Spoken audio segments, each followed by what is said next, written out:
الحمد لله والصلاة والسلام على رسول الله من يهدي الله فلا مضل له ومن يضلل فلا هادي له وأشهد أن لا إله إلا الله وحده لا شريك له وأشهد أن محمدا عبده ورسوله. Welcome, brothers and sisters. We're back moving into a new chapter today, faith in Al-Qada and Al-Qadar, which is divine preordainment. Okay, let's jump right in. What is belief in Qada and Qadar? Belief in Qada and Qadar is the sixth pillar of faith.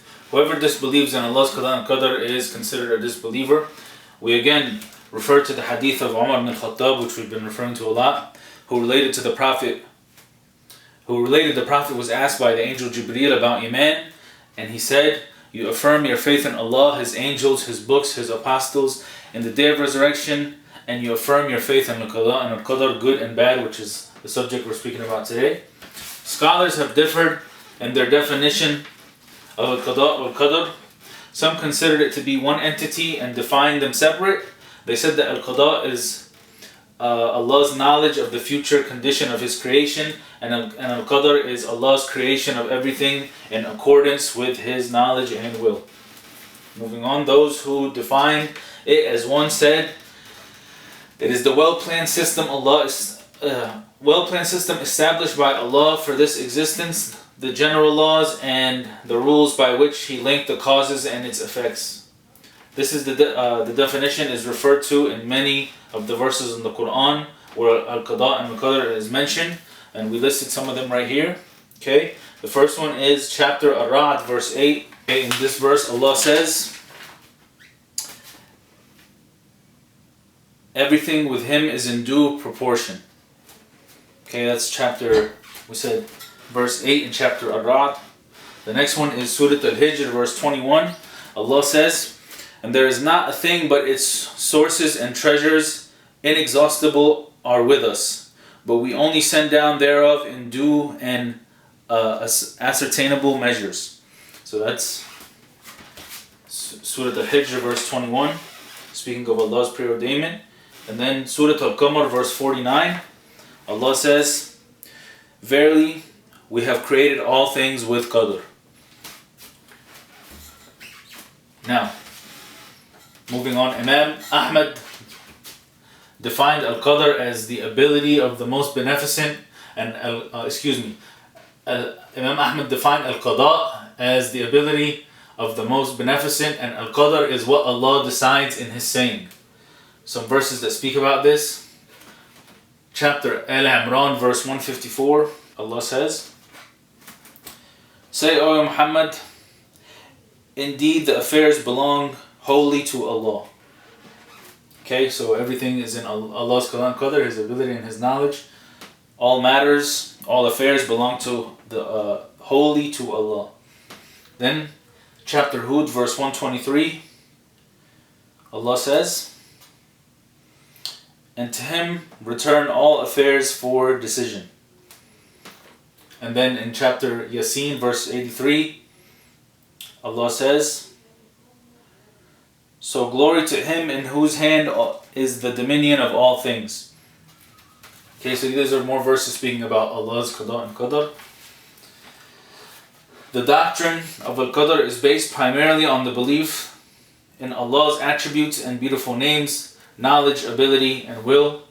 More verses speaking of this. Chapter Baqarah, verse 29. Allah says, and He is the knower of everything. And then in Surah Al-Hadid, verse 2, Allah says, and He is able to do all things. And chapter Buruj, verse 16, Allah says, and He does what He intends or wills. Okay, At-Tahawi said, everything happens according to His decree and will, and His will is accomplished. The only will that people have is what He wills for them. What He wills for them occurs, and what He does not will does not occur. No one can ward off His decree, put back His commands, or overpower His affairs. This is Tahawi speaking of Allah's full control and how everything in this world is due to His will. Okay, moving on to the next subject in this matter, aspects of faith in Al-Qadar. Believing in Al-Qadar is believing in Allah's eternal knowledge, His accomplished will, and His comprehensive ability.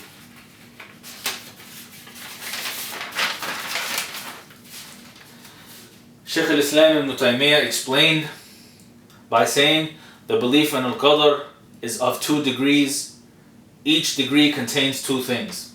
So we're going to speak of these. The first degree, right here, is the belief that Allah knows what His creation will do by virtue of His eternal knowledge. He knows all that His creation will do as regards to obedience, transgression, their sustenance, and lifespan. Allah recorded the measurements of all matters pertaining to His creation in Al-Lawh al-Mahfuz, which is the book of decree. Okay, we're going to explain a little bit about this in this next part. The first thing Allah created was Al-Qalam, or Al-Qalam, the pen. He told it write and what will happen. He told it write what will happen to the day of resurrection.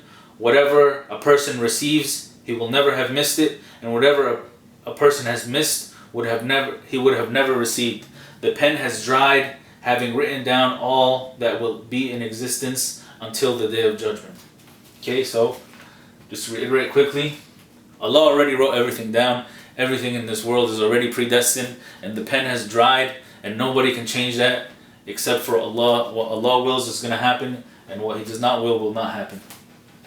So some verses that speak about this: chapter Al-Hadid chapter Al-Hajj verse 70, where Allah says, "Know you not that Allah knows all that is in the heavens and on the earth? Verily, it is all in the book," which is Al-Lawh al-Mahfuz we just spoke of. "Verily, that is easy for Allah." Okay, and then another verse, chapter Al-Hadid verse 22, Allah says, "No calamity befalls the earth or yourself, but it is inscribed in the book before we bring it into existence. Verily, that is easy for Allah." So that's just more speaking about this Lawh al-Mahfuz, the book of decree that Allah has created. Moving on to the second degree, as we said, Ibn Taymiyyah explained by this saying, the belief in Al-Qadar is of 2 degrees, which contain 2 things. So we're going to speak of the second degree. It is the belief in Allah's accomplished will and His comprehensive ability. It is the belief that what Allah wills will happen, and what He does not will not happen. Any movement or tranquility that takes place in the heavens or on the earth is by Allah's will. Nothing happens except what He wills. He is able to create anything He wants. Anything in heaven and on this earth is created only by Allah, and there is no other creator besides Him. So Allah orders His servants to obey Him and His messengers, and He forbids them to disobey Him. He loves the pious, righteous people and those who give in charity and act justly. He is pleased with those who believe and do righteous deeds. Allah hates disbelievers, and He is displeased with the transgressors and sinners. Okay? Now, He does not order His creation to commit evil deeds, nor does He accept kufr or corruption. So just because He wrote everything down, it doesn't mean He's He orders evil. He does not order evil. He orders good. But the creation that He created us with free will to do what we want. So either you follow Him or you disfollow Him, and if you do not follow Him, Allah's not pleased with that. So Allah created all creation, all that they possess of attributes and all their actions, but they have, as I just said, but they have a will of their own, and they act accordingly. The servants have the ability to fulfill their actions, and they have the will, but Allah created them and their ability and their will. Okay, so this wraps up the first part of this chapter 6 of Faith in Qadar, and then we'll be back with Ibn Taymiyyah's 4 steps of Al-Qadar, and I'll see you guys next time, inshallah. Stay tuned.